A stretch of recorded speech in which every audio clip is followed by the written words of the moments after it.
Okay, third time trying to record this tutorial about confetti. Here we go. So this is a tutorial that's going to show you how to make procedural confetti using geometry nodes, but I don't want you to think, oh, I don't need to use confetti ever, so this tutorial is useless for me. The principles that you're going to learn in this tutorial are applicable to snow, to rain, to hail, to, I don't know, anything falling from the sky. And because this is geometry nodes, it's not a particle system, but it's actually a thing we can control with parameters, and it's entirely math-based. There's a lot going on here, so let's talk about how I made this thing using math and how you can too. Hopefully this recording goes well, the other two did not.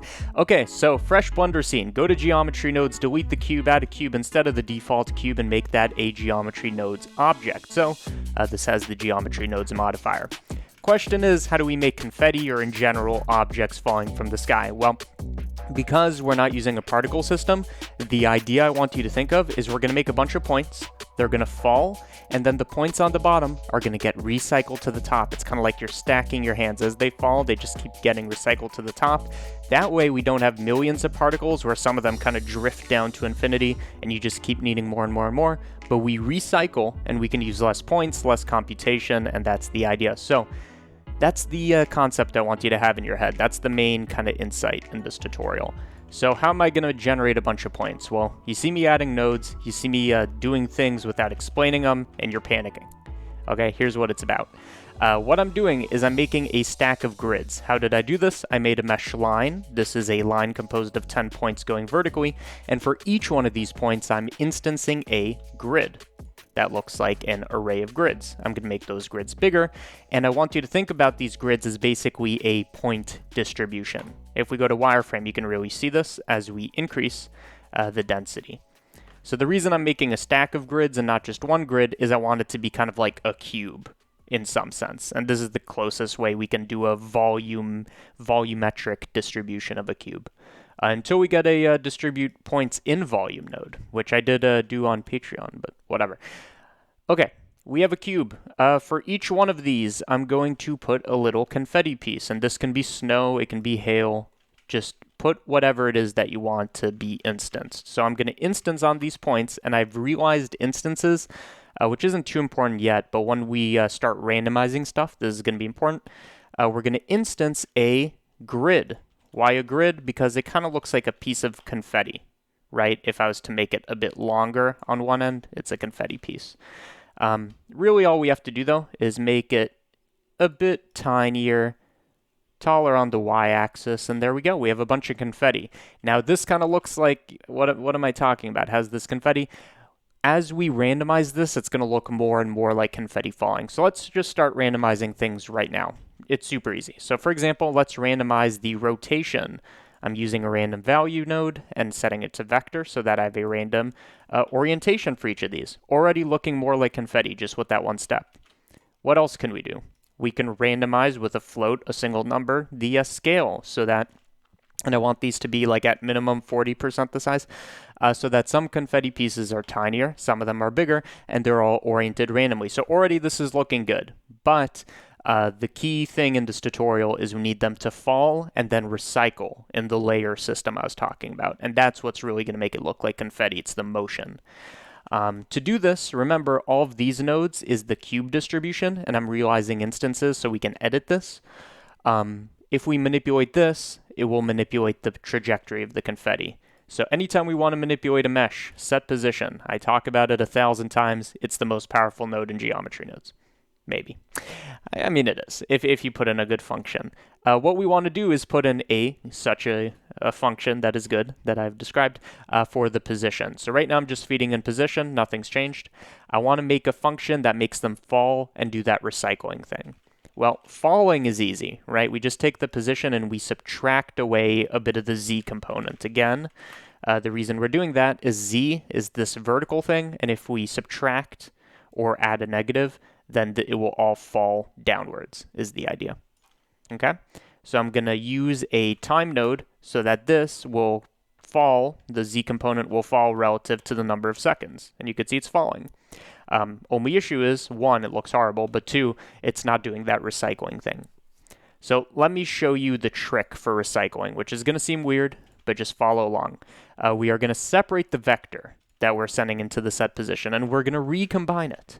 So I'm separating and combining x to x, y to y, and z to z. In other words, nothing has happened here, right? It's as if we never had these two nodes. So why am I separating these components? What's the point? I want access to them, specifically the z component. We need to put in some function in here before it gets recombined that does the recycling effect. And it just so happens we have a great function for this. Just use the fraction node, which is going to do some weird stuff until we fix it, but you can see it's kind of doing the right thing. Like you can see it's falling and then going back up, but it kind of compressed our system down. The reason is what fraction does is it takes an input and sends it to a 0 to 1 output. So why does it squish? It squishes because our points are distributed along this line that goes 10 units tall, not 0 to 1. So it's getting compressed by 10. In other words, we want to kind of undo that compression. Here's a weird way to do it. You can multiply by 0.1 before we even do the fraction. So the 0 to 10 is kind of compressed to 0 to 1. We then do the fraction, and then after we get that recycling, we restretch it. So I'm just shrinking, doing the repeating, and then restretching it. And the reason I'm picking 0.1 and 10 is because we have 10 points here. I mean, it's kind of arbitrary. But you can see the effect of this once we actually view it is now we have the volumetric cube with our randomization, but the bottom layer is getting recycled up to the top. Okay? And I know it looks weird from the top and bottom, but if you go to your camera view and you just kind of pick a angle that doesn't show any of that, and I'm just gonna, I know I pronounced this word wrong, pass or part out, I don't care. But from the camera view, it looks like it's a infinite thing. It looks boring, but we're gonna fix that. And again, this is the same thing you can do for snow, for rain, whatever. But really, it's this recycling particle system. So now the question is, what do we do to make this thing look random? Well, first of all, I don't want it to be these like sheets of layers of confetti. I want to break up that pattern. And this is where our nodes are going to start getting messy. So I'm going to add a bit of offset using randomization. I'm going to use a noise texture. It's a great way to add randomness. And you can already see it kind of breaks up the pattern a bit, but it also does this shifting to the top right. It's actually adding 0.5 on average on the X, Y, and Z. I've said this a bunch of times, so I'm not going to explain it. You just subtract by 0.5 to undo this. So this way, we have the randomization, but it kind of stays centered, okay? And on average, it adds 0.5. That's why we're subtracting. But I'm not going to get into it. To increase kind of the magnitude of our noise, we can use a scale node, and you can see it kind of really breaks it up, and everything we did with the repeating still works. So now you can see this is looking much more organic. How else do we make it look organic? Well, if these spin in the air as they're falling, and if some of them fall faster than others, that's going to do it. So first of all, let's do some of them falling faster than others. Right now, they're falling on the z-axis relative to time, so they're all falling at the same speed. If we take this and we multiply it, let's say we multiply it by 5, what's going to happen? It's going to fall, or not add, multiply, it's going to fall 5 times faster. So multiplication is the speed. If we multiply by a random number per point and have it go not 0, because then some of them will be frozen. You can see some of the confettis aren't moving, but some of them are at like 35%. You can see now it looks a bit more random because some of them are falling faster than others. And let's have a bit more variation. Some of them can fall at 1.5. And let's see what that looks like from the camera view. Already that looks much more organic. And we can pick these numbers to our liking. But I think what's really going to sell this is having them rotate as they fall. So remember, we have randomization for the rotation, but that's not changing over time. So what we can do, I think probably the cleanest way is, I was going to do it differently, but I think what we can do is we can just scale the rotation. Let's see what that looks like. Yeah, so each one has its random rotation, and then the direction that it's going to keep rotating in is the same one, but we're scaling it over time. So let's see what that looks like. Yeah, now they're spinning a little. And just like they're not falling all at the same speed, let's not have all them spin at the same speed. Although I guess one issue with this is when seconds are equal to 0, they're all going to be at orientation 0, which is a fun little trick here, or a fun little result. So I'm just going to add 2, or just a random number, so they start off random. But the point I was saying is I don't want them all to spin at the same speed, so let's multiply by, and again, multiplication you can think of as speed, by a random number. And some of them could spin really fast, like times 10. And that's up to you. For confetti, there's a lot of spin. For snow, you don't really need to worry about it. Okay, I think this is looking pretty good, especially from the camera view. And remember, it's not that many points at the end of the day. Let's see.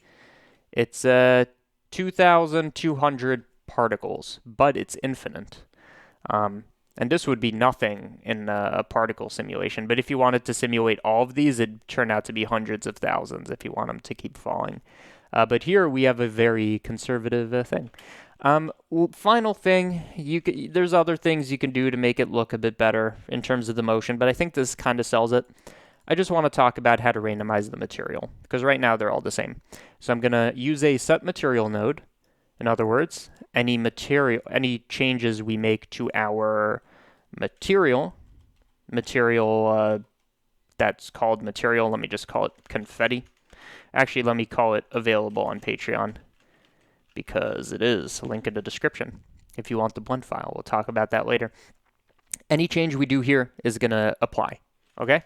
But I want randomization, so each one's a different color. Here's a trick. Use this random per island socket. We have to be in cycles to see this because it's a cycles node. And we need to realize instances to actually have this work. So now you could see each one of these confettis is going between black and white, a number between 0 and 1. And this works because each confetti is its own island. They're not connected, so each one's treated as its own random number generation. You take this, you feed it into a hue saturation where we're randomizing the hue of the color red.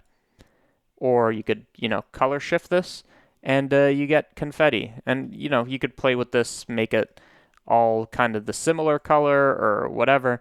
But this is the idea of how to get random color variation. And the rest of this is setting up your scene, your lighting, whatever. But the hard part is the geometry node. So I think I'm happy with that. How long did we go for? We went for 13 minutes-ish.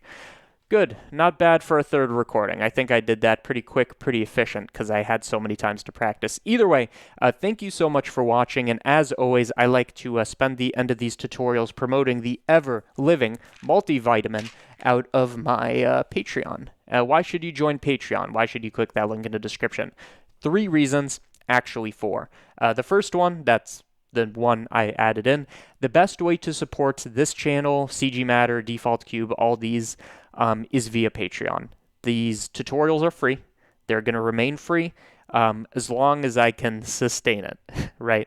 And the reason I can sustain it is because there's reliable income from Patreon. So thank you to all 700 to 800 people. That's the first incentive. Keeping this free for everybody, even $1 helps a lot. But there's 3 reasons you might want to join Patreon that are relevant to you. 1, if you join the lowest tier for $1, you get early access to tutorials. Sometimes that's a day early, sometimes that's multiple days early. Watch it before everybody else and comment before everybody else. That's just a cool little thing. It's still available for free for everybody. The second tier is where it gets interesting, I think. For $5 a month, you can download this blend or any blend I've uploaded since 2019. For $5, you're getting access to not one, but hundreds of blend files. Some of them are pretty intense. A lot of them are geometry nodes. So if you're interested in looking through project files or using some of my assets, you can use them in your projects. $5 gets you that.